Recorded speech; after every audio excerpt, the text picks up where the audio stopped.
All right, cool. So it's 5:31. Let's start with the next session. Welcome everyone for the last session for today. So I'd like to present Dr. Murali Raman with the topic Surviving the Digital Tsunami Strategies for Survival. Dr. Murali, stage all yours. Thank you. Arif, right? Yes. Thank you, Arif. Am I speaking too loud? Can you guys hear me clearly? Okay. Firstly, thank you, Magic. Samira, you've been a wonderful host. Thanks for hosting me yesterday and today. And thank you for still being here at 5:30 to talk about tsunamis, right? So normally people don't want to talk about disasters. But it's good that you are staying back. Quick show of hands. How many of you are actually entrepreneurs? You're doing something on your own? Okay, some of you. How many of you are wannabes? Okay. How many of you want to join the academia? Okay. That's my name. I'm Murali. Surviving the Digital Tsunami is the title of my talk today. Probably briefly my background. What am I doing? Why am I here? My links with Magic. I recently completed the design thinking bootcamp and also certification training at Stanford. So that's my latest what you call forte in Malaysia. And I'm currently the director of MMU's business school. And we do a lot of work with Magic as part of the Stanford Technology Venture Program Initiative. I'm a faculty fellow there. So that's how Magic said, hey, why don't you come and share some of your lessons that you've learned from there in Silicon Valley and share it with the younger generation in Malaysia. I'm 21 years old, if you believe. I wasn't a born academician. The CV reads a lot of degrees. I actually worked with Accenture when I had a lot of hair as a consultant, right? But after 4.5 years of Accenture, this is what you get. So in the year 2000, I asked myself a fairly interesting question, and I'm sure many of you have asked this question yourself. Who am I in this world? Where have I come from? Where am I headed, right? So is my life going to be spent for the rest of my life married to the consulting world, probably make it to a partner level, Accenture Consulting, or do I want to see more of my wife? I was actually seeing her once a week at the airport in my heydays as a consultant. Did that, and in the year 2000, there was a calling for me to teach. And hence, I joined the university, MMU. It's my 17th year, and ventured. The first thing they ask you when you join academia is, forget your consulting, where's your PhD? I said, my hair is already damaged, nothing more to lose. Then my dean said, no, go get a PhD. So that's when I ended up in California and Claremont in Peter Drucker School of Management. Enough about me. Let's go straight to the topic for today. Now, when someone says digital economy, what comes to your mind? Entrepreneur, what comes to your mind? Just shout out. E-commerce, what else? Digital marketing, what else? Someone says digital world or digital marketing. You have 2 responses here. Sir, what comes to your mind? Someone says digital economy. 2 words. Social media, yeah, these are all words, right? So in my talk today, I put here workshop, but essentially my style, I call every session workshop where I interact with the participants, but today essentially will be for the next probably half an hour, 35 minutes to talk to you, and then leave some time for Q&A, probably to share some of my own experiences in what I do. And we look at some of the style aspects along the lines of digital economy from an Asian context, what's happening in Asia, how do we rank, how does Malaysia rank in particular compared to some of the star countries, also in the ASEAN context as well. And last but not least, what does it take to survive a tsunami in the digital world? Okay so far? All right. How many of you have actually been up close and personal to a tsunami? That's not me live, that's taken off a very nice image of Google, right? So you just Google tsunami picture and this came up top based on their search engine optimizer. This is actually from Fukushima, 2011. And can you imagine being there? How would it feel? Your heart probably beats very, very, very fast, right? Now, when you look at tsunamis, how do you define a tsunami from its attribute perspective? Tsunamis, they occur very fast, extremely fast. Split second, right? And you've seen many, many videos, so many videos.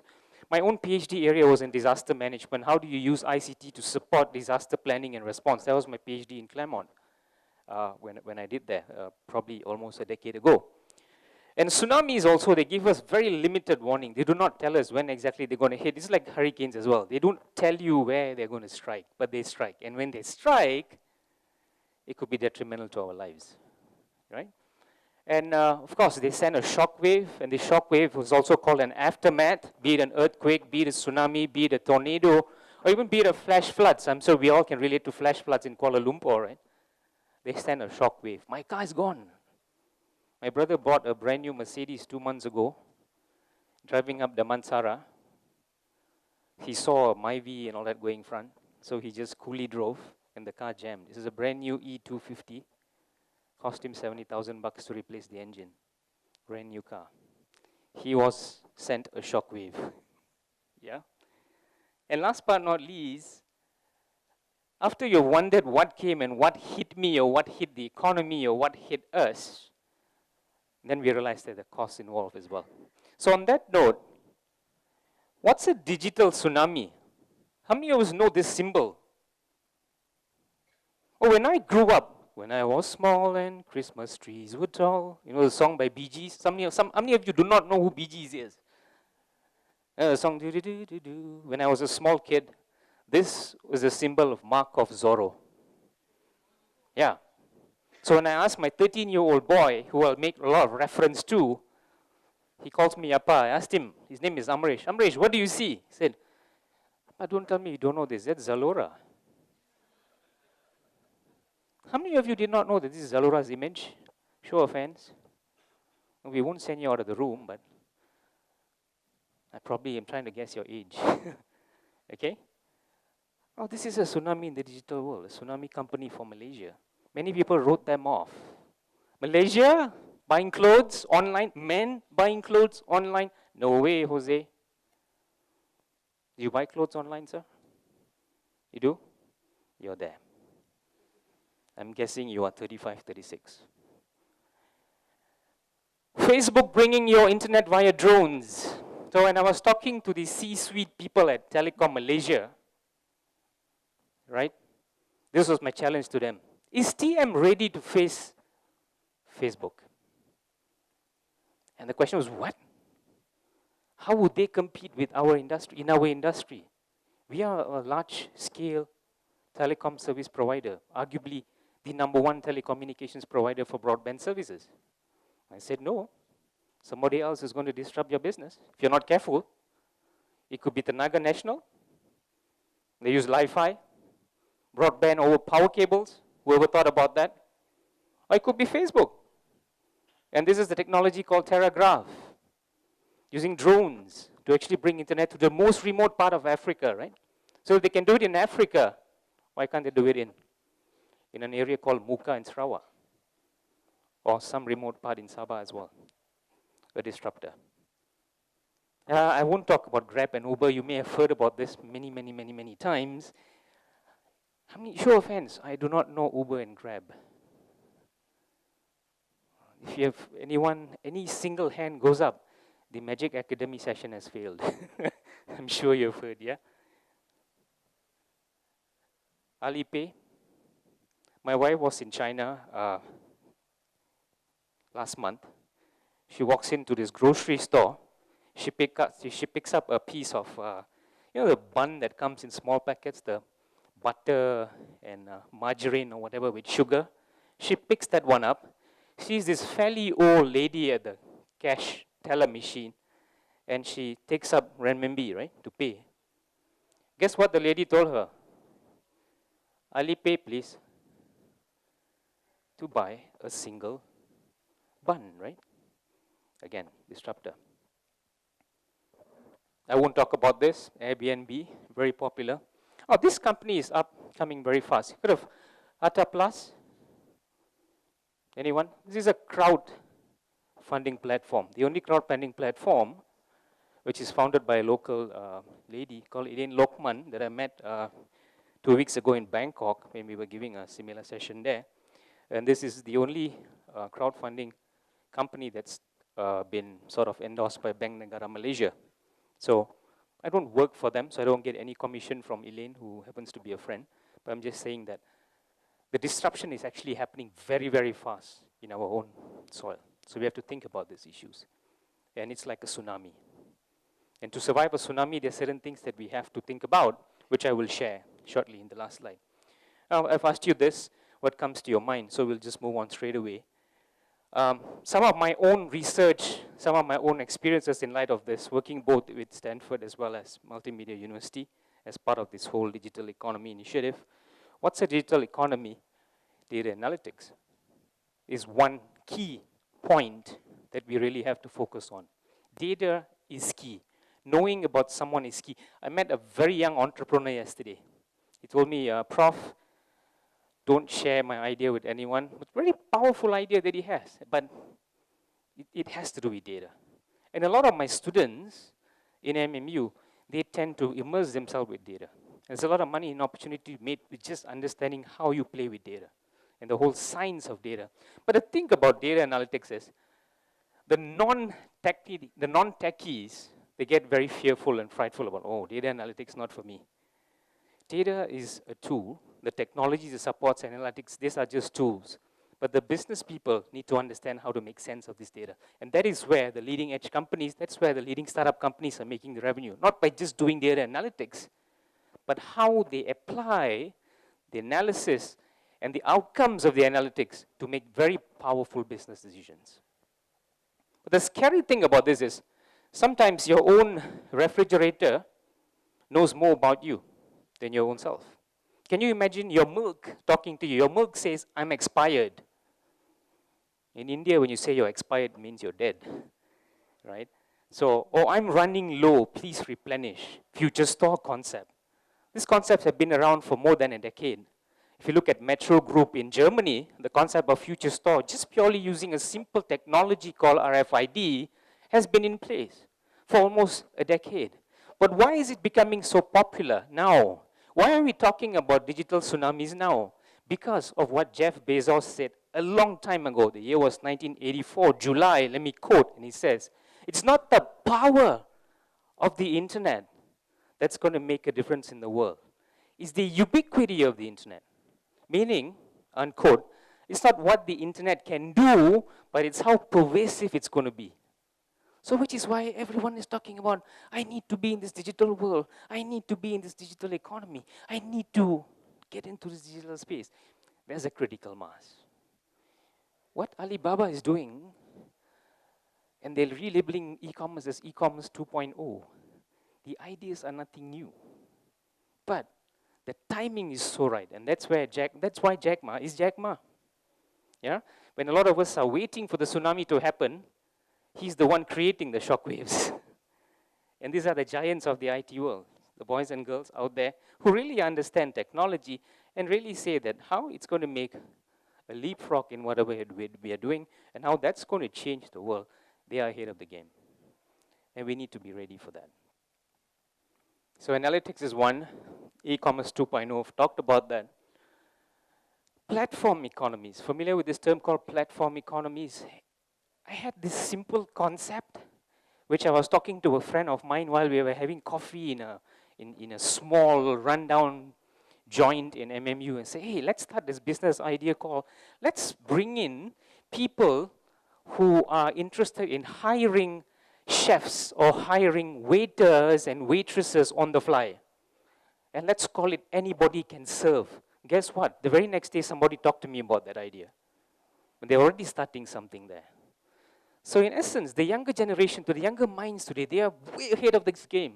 They are thinking of all possibilities. And I'll talk in my final slide, how do we prepare ourselves for this tsunami? And one of the answers that came, that I will share with you is really thinking about how do we fill the gaps in the market, right? Nothing new, but it's in a stylized term that we call these days design thinking. And I'll share sometime if I have on that. Let me move quickly. So platform economies is a function of not creating a new product or a new service. A chair is a chair is a chair. Table is a table is a table. Water is water is water. But the distribution mechanism of this, that's changing. A hotel is a hotel is a hotel. A cab is a cab is a cab. A taxi is a taxi is a taxi. But the mechanism in which we connect both buyer and seller in a platform that's appropriate and that's relevant and that most importantly fulfills a gap, emerges a winner. Have you heard of blah, blah, blah? Blah, blah, blah. I'm blah, blah, blah now, actually. Blah, blah, blah, my way away in this talk. But have you heard of this company called blah, blah, blah? Search them when you have free time. So they were challenging Uber.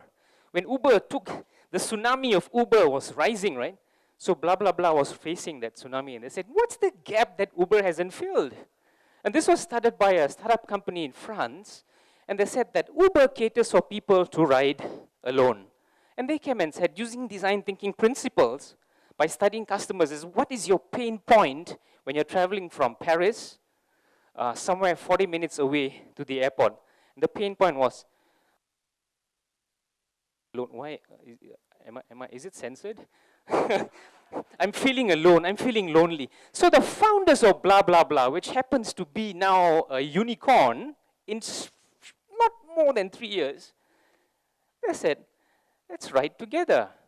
And the more blahs you tick on your selection option, if I tick one blah, it means it's me and the driver. I'll say hi to the driver and get on to my internet or Facebook or whatever else. I just want to slow. If it's blah, blah, I may want to ride with someone else who would engage in a the more blahs you have, I may want to fall in love. I'm serious. So these are the pain points that they try and identify. And the chap that I spoke to yesterday is trying to do something similar. So very interesting, very, very interesting.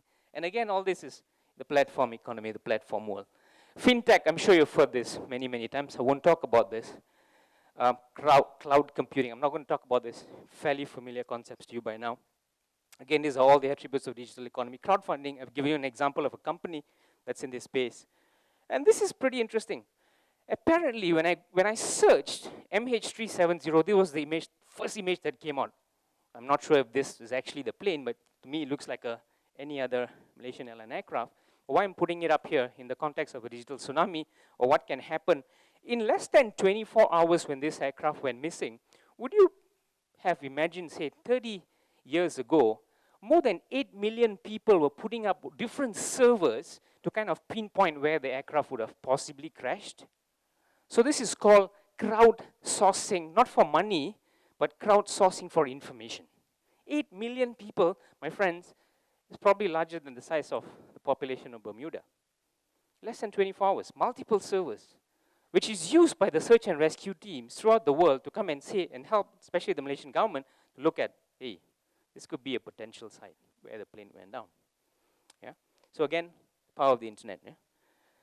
I won't go into economics. It's too late in the day to talk about marginal cost and marginal revenue, but essentially, we have to rethink cost calculations. We have to rethink how businesses shape their costs now, right? And their revenue stream. So economics is also changing, which is why digital economy. We have to rethink cost structures, we have to rethink revenue streams. The possibilities are endless. Last but not least, all this is just propelled by this just exponential growth of the internet. Yeah? And some may say, yeah, of course, but certain remote communities, forgive them, they are not connected. There's this huge divide. No, and I always argue with the case called M-Pesa, Kenya. Have you heard of M-Pesa? M-Pesa's model is really looking at how a simple technology, not even using a smartphone. What's the opposite of a smartphone? My younger son, who is 10, says, it's a stupid phone. A dumb phone. It's not even a digital phone, it's just an analog phone, right? The older generation phones that are probably reused and recycled.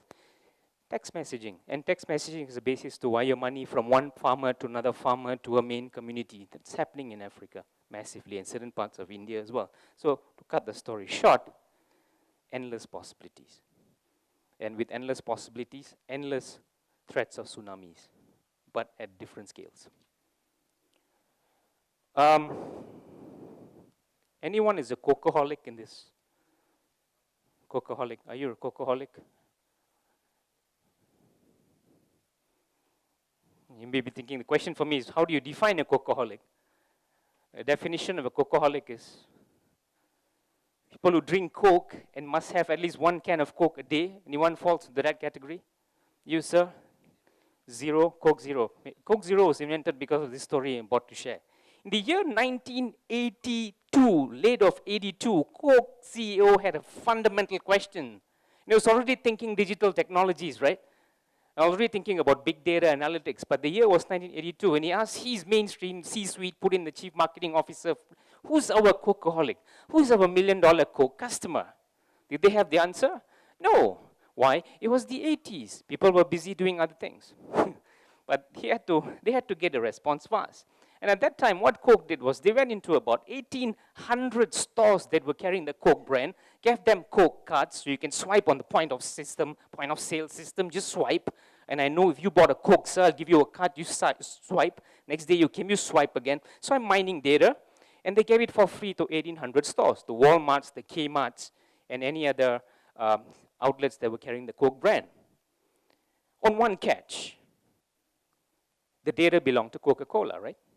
So at the end of 6 months, when they did the analytics, and they found out that almost 85% of high-volume Coke consumers were aged between 24 and 35. If I were to appoint you as the CEO of Coca-Cola, what decision would you make if I gave you that statistics? Sell it to who? Continue targeting the 25 to 34? You're fired, my friend. That's what Donald Trump would put. You're right in a way. Yeah, you're not fired. But again, to cut the story short, what they did was they went and configured the data, superimposed the background medical journals, which actually, when does diabetes type 2 start hitting the average human being? The moment we are 30, you have to start doing. So, brothers and sisters, if you didn't do a blood check, and if you're 31 and above, please go and do a blood check now, because your ability to process insulin reduces. It's like a spare part gets weaker very fast. So when Coke had this data, and huge of market base for them, above 30, the medical journals were telling them that diabetes type 2 starts hitting the average consumer at the age of 30. I have to somehow keep you loyal to my market base. So therefore, I come up with this marketing slogan called Coke for Life. So with Coca-Cola for Life, I would guarantee you your life will be prolonged. So don't worry about drinking too much of Coke. You can still be a Coca-holic. I give you Coke Zero. Or I give you Diet Coke. And the big boys were challenged by these little boys at that time, now fairly big as well, Pepsi. So when Pepsi looked at what Coke was doing, what do you think Pepsi did? Pepsi said, if you can do this Coke, I can do it too. I can ask my marketing guys who's a Pepsi-holic, and what do we do with them? Similar free point of sale systems. Oops, what did I do? Free point of sale, the last one, free transaction processing systems given to different companies that were carrying the Pepsi brand, Pepsi card swipe analysis, their market base 18 to 23. Now, what would you do if you were running Pepsi? Because you were fired from Coke, now you're running Pepsi. What would you do? I've already given the data to you. I've done the analytics, right? 13 to 23, that's your market. Coke is 24, 35. Do you go head on? Smart guy, you're fired. So they said, fine, they came up with the who's who of the Pepsi icon. And in 1983, I was a small little boy in Kuala Pilar, Negeri Sembilan. You may not know where that is. I was holding a can of Pepsi, right? In front of the store selling, at that time, cassette players. You know cassettes? Some of you, what's a cassette? What is he talking about, man, this Indian guy? So cassette is a very simple thing. I was waiting for the Grammy Award winning release. And guess who was holding this can of Pepsi outside the store? They were selling cassettes in Kuala Pilar. Only one store at that time. It was MJ. Who's MJ? Yeah, Michael Jackson. Why Michael Jackson was the ambassador? 9 Grammy Awards, right? With his Thriller album. So I felt good, not because of Pepsi, but because Mike was consuming Pepsi. Now the analytics told Pepsi to use Michael Jackson as the ambassador. But then he did not know whether he was black or white. Remember the song Black or White? He got into the baby incident, became bad news. So they replaced him with Britney Spears. Britney Spears got into teenage pregnancy. Analytics says, I don't want to be saying the right message. Replaced with, no, David Beckham first. Beyonce is still there, still there. So the story, why am I telling you this? Analytics has been around. for a long time. Companies that understood this are still around for a long time. Coke is around. Pepsi is around. But the methods and mechanisms in which, in this digital age, this data is being analyzed, that varies from company to company. Even that can be standardized to a great extent. Yeah? IBM is IBM is IBM. Cisco is Cisco is Cisco. Product standardized. Telecom, telecom, telecom. Bandwidth, bandwidth, bandwidth. Right? The decision makers. How you interpret data. That's the key selling point. Yeah? Now, social. Digital tsunami in the social world. Any of you with children? If you don't want to admit, it's okay, but if you have children, it's a good time to share with me. My neighbor, I dedicate this to my neighbor. Called me one, the neighborhood calls me Prof. I tried this in America, so I called my professor Prof. And he ended up calling me Stu. I said, what? Short form for student is Stu. I said, I'll stop calling him. He said, call me by first name. So here we have this Prof, blah, blah, blah. Cut the story short, neighbor says, my son stopped talking to me, what do I do? So what do you mean your son stops talking to you? I said, no, he's upstairs in his room, I'm downstairs. And he sends me questions like, Mom, is dinner ready? And I reply, yes. Is dinner served now? And I reply, yes. He stop talking, we don't have this social communication anymore. I said, you are communicating using a different medium. Why are you encouraging him to talk to you through the app? So what's the solution? Reply him, shout, yes, dinner is ready, come down now, sayang. Or come down now, dear. Go and try it. And she tried, yeah, he responded, easy. You don't need to see a psychologist if you have issues with children, yeah? Just talk to them. Take it from a father of two. Che, now I sound very old. But the point is, yeah, the younger generation, they use technology tremendously. My son knows a lot more than, he's done Python programming at the age of 13. He works with that. We know he's going for 3D printing classes. He's 13. And he asks me simple questions that I don't understand. He says, Appa, I thought you did PhD in information systems? Yeah, I said, that's what they taught me, but that was 17 years ago. He says, oh, okay. Maybe you didn't learn well. I say, yeah, maybe you're right. And the greatest dilemma for me is when my son, my two boys, they ask me this fundamental question. Why do I need to go to school? Are you with me or are you against me now? That's a tsunami for me because I talked to him. I said, what do you mean? He's a 13-year-old. What do you mean you don't need to go to school? He said, Appa, I do programming, right? Okay. Well, can you code in C? I said, I used to. Can you write C on the fly now? No. How many years did you spend in university? So, okay, 4 plus masters plus PhD. He says, too long. I can code, and I learned coding in 3 days. Yeah. With YouTube, who needs teachers? Teachers are boring. School is a nightmare.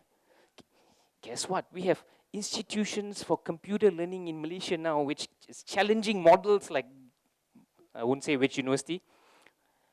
They deliver what a 4-year program can do. They deliver it in about 9 months, making this younger generation ready for the industry. That's a huge tsunami for education institutions. And we better be prepared. And I'm seeing this unfold in my own very eyes, right? They just see it unfolding. So think about this. Again, I'm bored.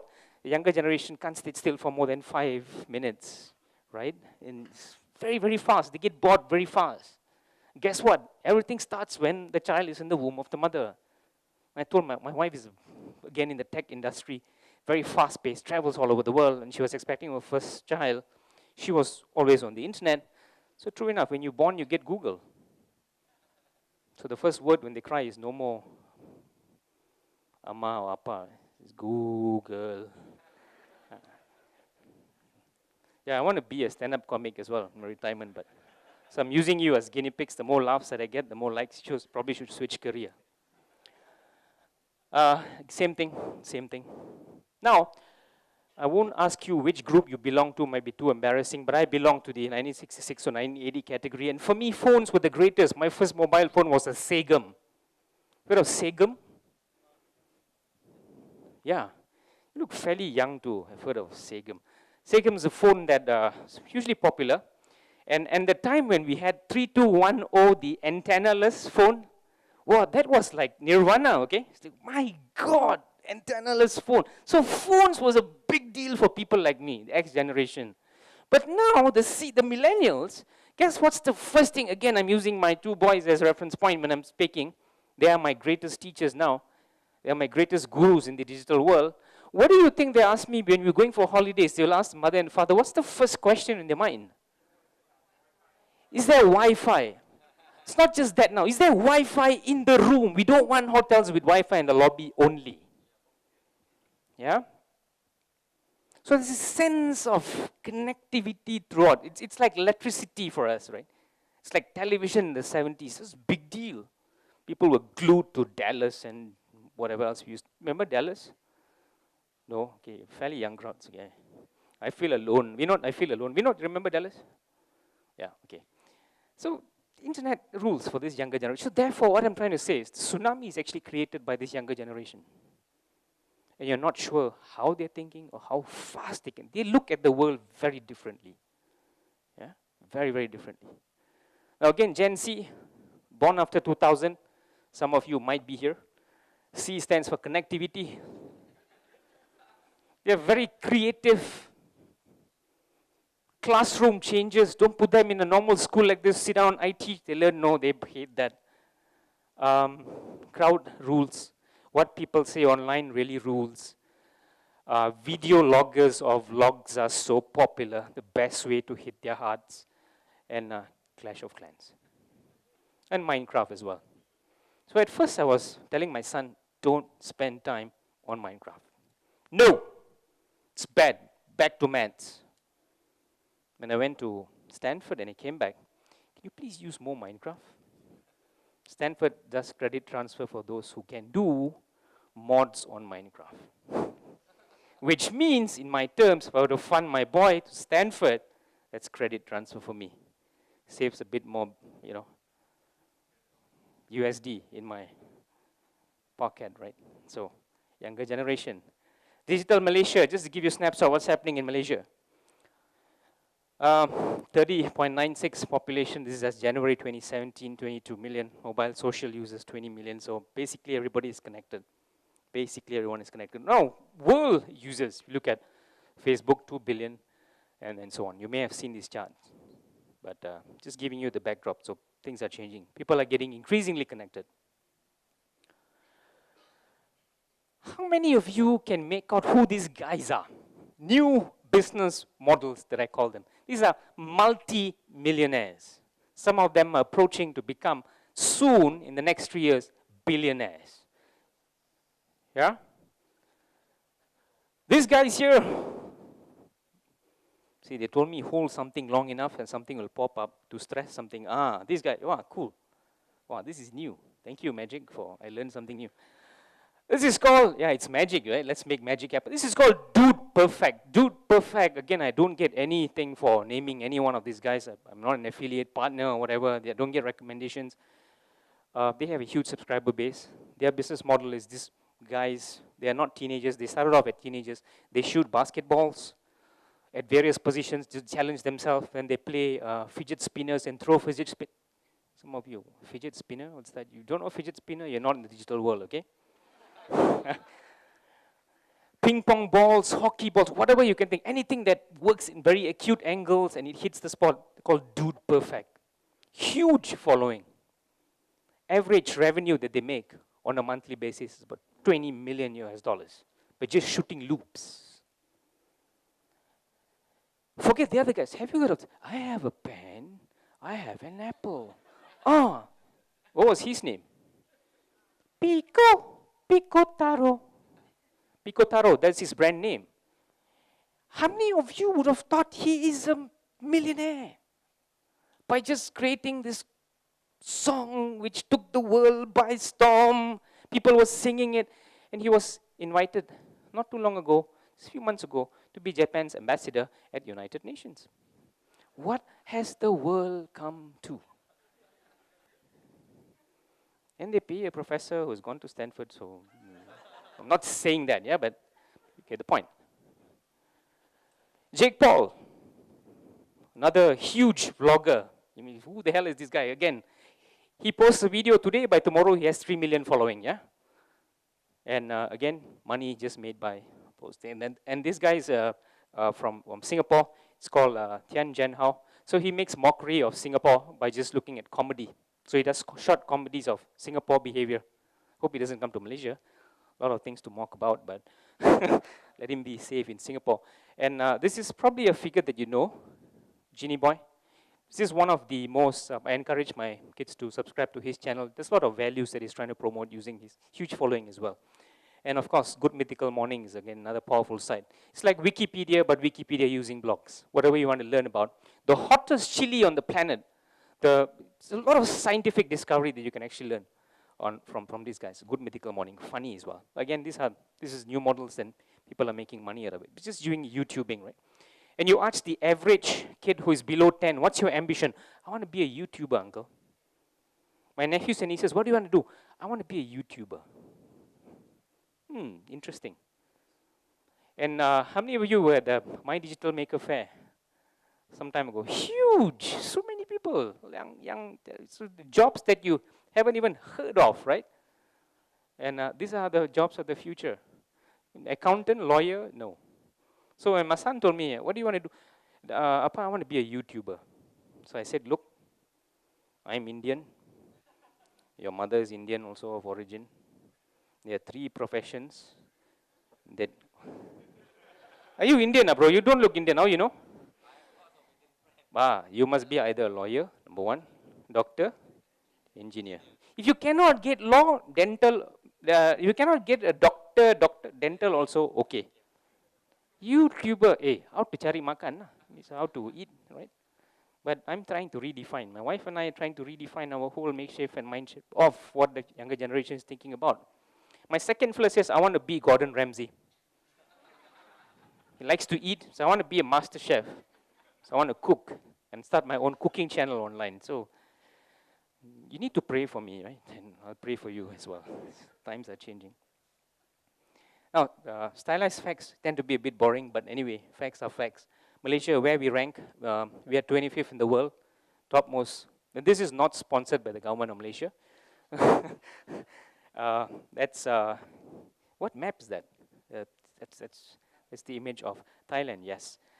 India, 39, Indonesia, 41, Philippines, 57.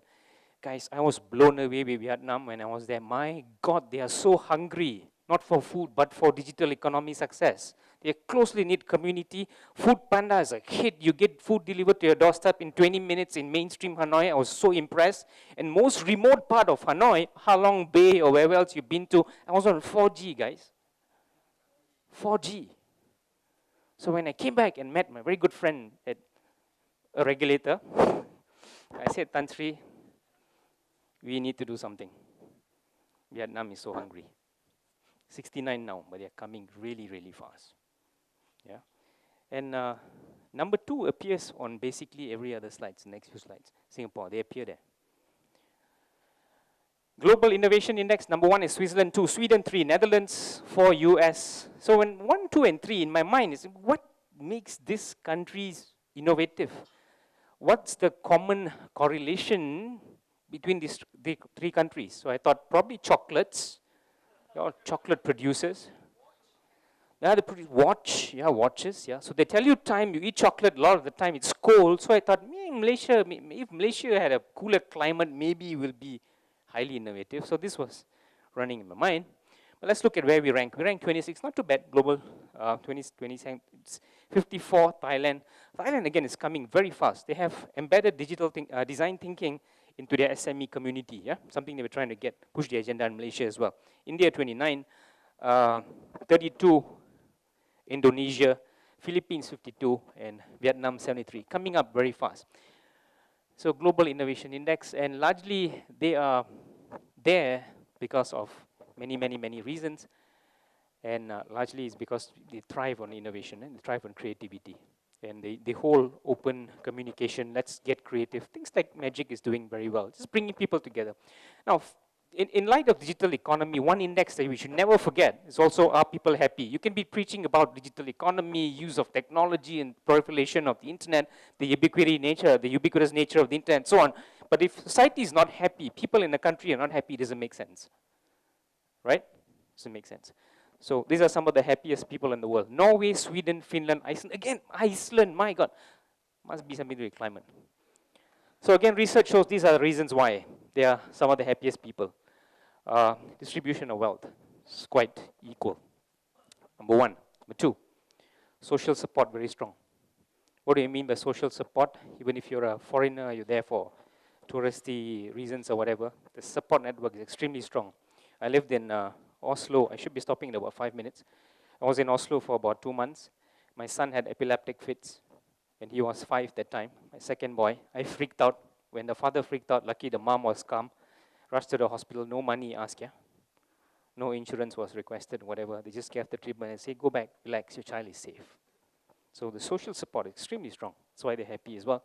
Accountable government, taxes are spent back for society in the name of innovation and growth. A lot of money that they collect in terms of taxation goes back to fund social ventures and innovative ventures as well in the economy. So these are some of the reasons why you have high happy index.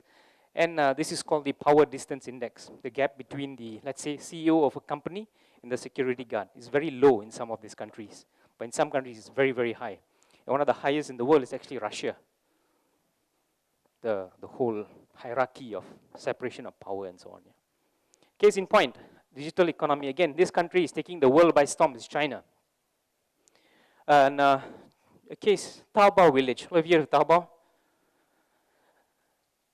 Yeah. The Taobao village is actually spinning very fast. So far, they're close to 1,400 villages in different parts of China. And they work largely based on a public-private partnership ecosystem, public-private partnership model, where they actually bid like how they bid for Olympics. So they would invite Taobao to actually have an e-commerce presence in the most rural part of the community, in that municipality. And for Taobao to actually come, they would in turn ask the municipal governments and the leaders there, what is your investment in this project? So this is basically, you can read a lot of cases online. I'm actually working on a case myself on how we can probably replicate the Taobao concept in Malaysia. It's a lot of effort. It can be done. We have technology. But this is probably a lady. As you can see here, this little village was famous for the dumplings, right? And they were basically selling in their own communities. So what Taobao came and this e-commerce platform was set up, and the rest was history. Now they're exporting to China, to Japan and other parts of the world. So again, using e-commerce platforms to increase socio-economic well-being of communities there.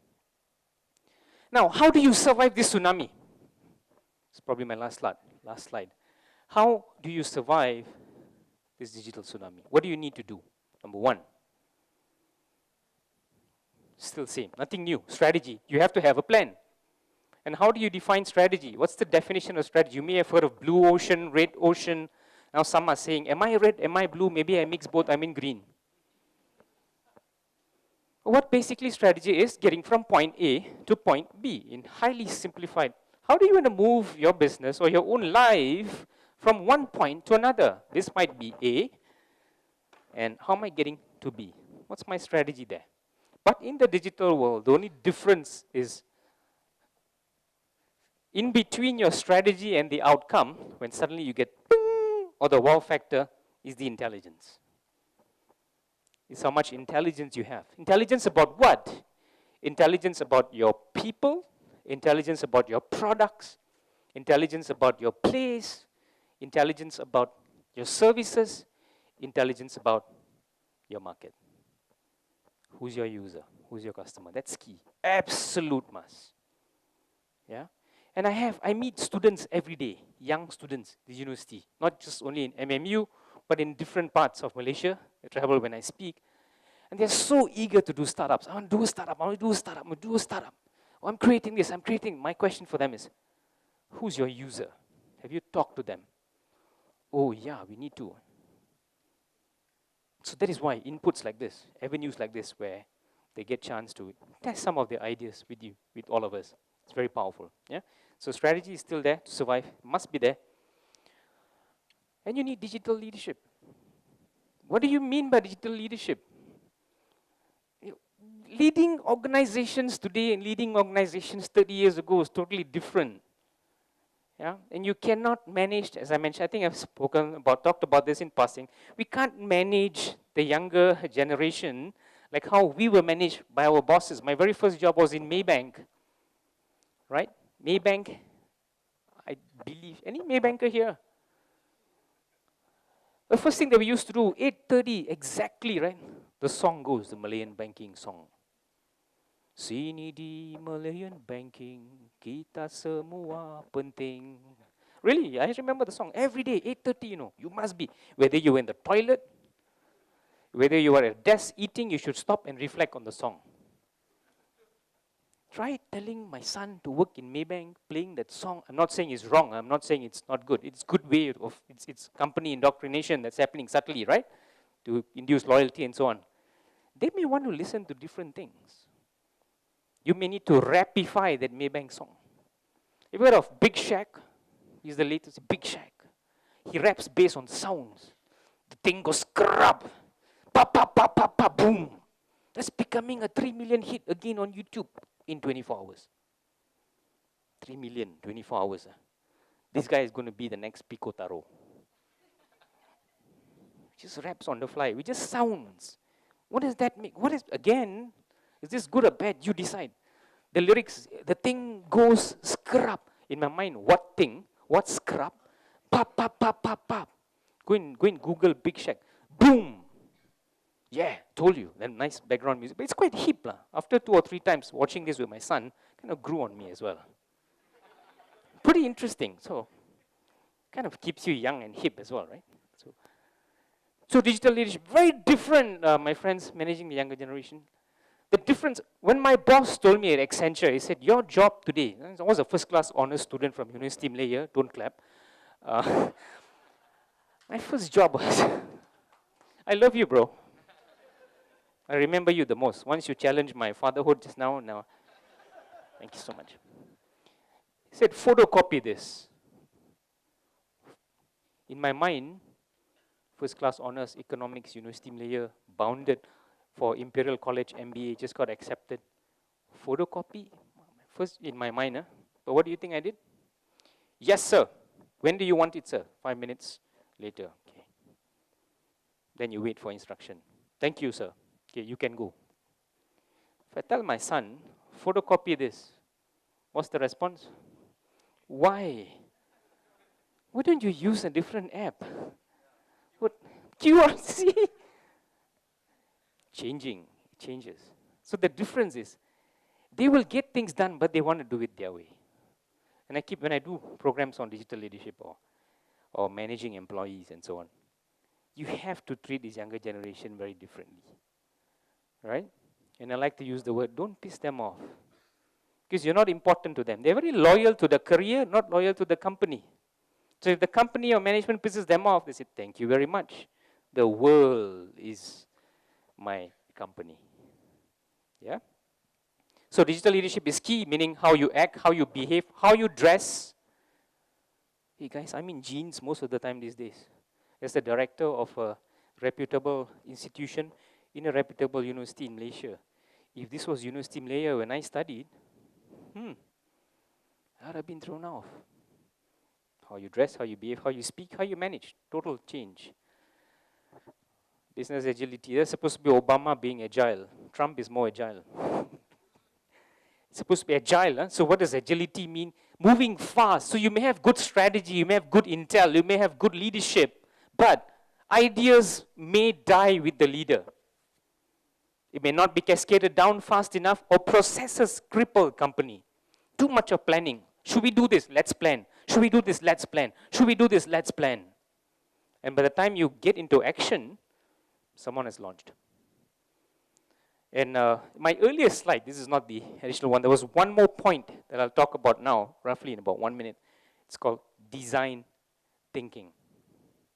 To survive this digital world, to survive this digital age, to survive this tsunami, design thinking is a competency that even Harvard Business School in 2015, they have classified as a must for leaders. Design thinking is nothing new, my friends. It's what Theodore Levitt in 1969, even before I was born, Levitt was a marketing guru, and he says, marketing myopia. And he defined marketing myopia as being myopic or short-sightedness that we have of who our customers are. And he used the example of a bus company. And he asked the bus operators, what business are you in? And their answer was, we are in the business of buses. He says, no, you are a transportation company.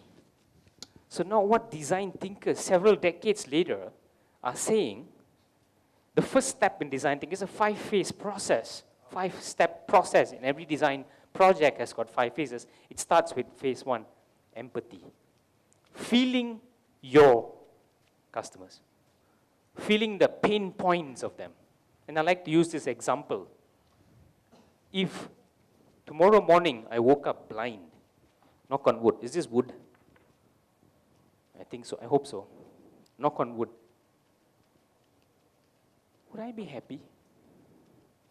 There's fear, there's anxiety, and I need a lot of hope and support, right? So if you were a startup company working on some technology for the blind, are you going to be successful? You haven't even met a single blind person. No. You have to talk to them. You may need to go, why are Hollywood stars Hollywood stars? When they play a role, there was an interview once done with this guy, or what's his name again? The Beautiful Mind, what was his? Russell Crowe. Russell Crowe said, to play the character of the Beautiful Mind, he had to study the character for almost 6 months to become like that. To feel the pain, to feel the pleasures, to feel the joy, to reflect on what that character would actually be like, and bring that out in the movie. That's key. So design thinkers are now saying, understand that. That's what GE did in its adventure park when they converted a frightening MRI machine for a child to a park. When kids who were resisting the MRI treatment did not want to leave the hospital because of the redesigned MRI machine, which looked like Pirates of the Caribbean ship. It's a design process. So innovation now in design thinking philosophy is not by chance. It's a systematic way of looking at how things work and how they should work. Yeah, it's not by chance. You put effort, we can be innovative. So empathy, moving on to definition of your problem, moving on to ideation, moving on to testing and prototyping. Yeah, so prototyping and testing comes in the end. So that's another important tool. That's me, and that's the business school, and this is my partner in crime, Vinod. We do corporate training, we do consulting, and I'm running away from academic life now to focus more time on the corporations in Malaysia. And our aim is to be a key player in helping Malaysian companies grow, young, old, startups, and be part of this beautiful ecosystem in this beautiful country. Thank you very much for your time. Thanks for listening. Thank you very much, Professor Murali. Sure. Are you open to taking questions? We are now opening the floor if you want. Questions? When you showed the global innovation, India is 29, but the CEO of Microsoft is from India. Yeah. Why are they 29? And most of Silicon Valley is actually from India. Yeah, the perils of countries like India and even to a great extent Malaysia is the talent pool which actually leaves the country. Sundar Pichai, who is the CEO of Google, now let me look at Sundar Pichai. Sundar Pichai's mother was so upset because Google hired a son. He did engineering, right? And the mother said, you should be working for the largest engineering company. Why are you working for Google? That's again but the point, that's beside the point. You raise an absolute question. So if the country is not able to retain talent, a lot of startup companies, very successful entrepreneurs, and people who are leading large-scale companies, in my time at Silicon Valley, are largely from different parts of the world. They're from Asia, they're from, even I've met many wonderful Malaysian entrepreneurs in Silicon Valley. And thanks to Magic, I was using the Magic t-shirt when we went there, and they said, kau kat Malaysia? Macam mana kau tahu This is at a coffee shop. Oh, kau pakai baju Magic? Kau kan Magic? Tak, aku MMU, tapi Magic sponsored our trip here. Thank you, Magic. Once again, Ashran, if you're listening, we love you, bro. So we connected, but the sad thing is, they don't want to come back. Brain. So my challenge to your question is, how are our local folk aiming to attract? India is facing the same challenge. The lure of money from developed countries is so high compared to what they're doing in India. But now, of course, with Trump wants to make America great again, things are changing. The more he wants to make America great again and greater and greater and greater, now suddenly people are saying, maybe we should make India great again. Maybe we should make Malaysia great again, right? So thank you, Mr. President. So wonderful question, wonderful question. Many Iranian talent, beautiful people. Some of my own students are back in Silicon. They are up in Silicon Valley doing beautiful things. They don't go back to Iran. Yeah. Any other questions? Or am I running out of time? Oh, you got Okay. Any more with the last session here? If you want to chat, No. okay, bro, yes, how can I miss you? Thank you. Prof, What's for your name? SMEs, my name is Mahad, and I just want to ask on design thinking for, Sure. for entrepreneurs or, Yep. in SMEs, what's the right way to, in terms of approach to go, even if it's like one person that wants to just sit down or with a team of three, like how to go about it, and is there any... Start with the challenge that you want to work on. What's your design challenge? When you say design challenge, what's the pressing issue that you actually want to solve? Yeah? Even in your own life, you may use the design process to actually answer probably a simple question. Yeah? But basically, it's what challenge are you facing and how you want to address that. Yeah? From there, you work through the process. You can chat more. My last statement, we are just few doors away, probably 3 or 4 kilometers away, maybe more. Feel free to drop in and talk to either Vinod or me for anything. Yep, thank you so much. You've been a wonderful audience. Thanks a lot. Thank you very much, everyone. If you have your feedback form, don't forget to drop them off at the redemption counter before you go off. And hope to see you again here tomorrow, 11:50, with Dr. Tom Fleming. We'll be talking about how the creative sector can contribute to the economy. All right, have a good evening. I'll see you tomorrow. Thank you.